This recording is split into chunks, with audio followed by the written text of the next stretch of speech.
Ma grande sœur est morte, mais un climat de paix régnait dans ma maison.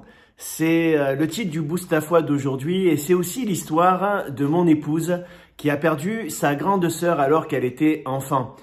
Ses parents n'étaient pas encore croyants, chrétiens, et rapidement leur petite fille est tombée malade d'une leucémie foudroyante et ils ont commencé à venir à l'église et à entendre le beau message de l'évangile. Et petit à petit, la petite allait de mieux en mieux et donc ils ont arrêté d'aller à l'église. Et à ce moment-là, la maladie a été de plus en plus grave chez cette petite. Mais cette petite avait rencontré une personne extraordinaire qui s'appelle Jésus. Tous ceux de l'hôpital l'appelaient l'ange du deuxième étage parce qu'elle parlait de Jésus à tout le monde. Et dans ses derniers instants de vie, elle était devenue aveugle et elle parlait de Jésus tout le temps avec sa maman et son papa.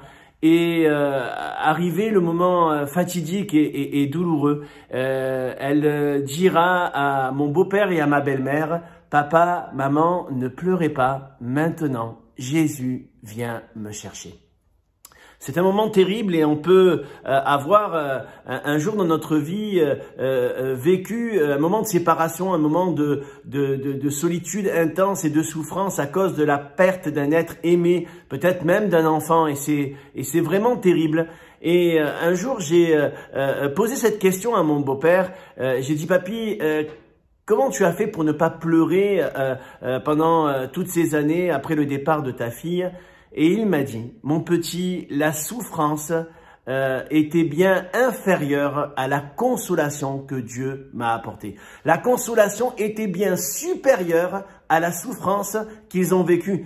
Quelques temps après le décès de leur enfant, au travers d'un songe, mon beau-père et ma belle-mère ont été amenés par Jésus dans le ciel et ils ont vu leur fille et ils ont vu qu'elle était vraiment heureuse. Et quand ils sont réveillés le matin, ils avaient vécu exactement la même chose. Mais ce qu'il y a d'extraordinaire, c'est qu'une paix incroyable est descendue sur eux et ne les a jamais quittés. La Bible nous dit, ne vous inquiétez de rien. Faites connaître vos besoins à Dieu par des prières et des supplications. Et la paix de Dieu, qui surpasse toute intelligence, gardera vos cœurs et vos pensées. Je crois que la puissance de Dieu, je crois que la présence de Dieu est bien supérieure à toutes les souffrances que nous pouvons vivre.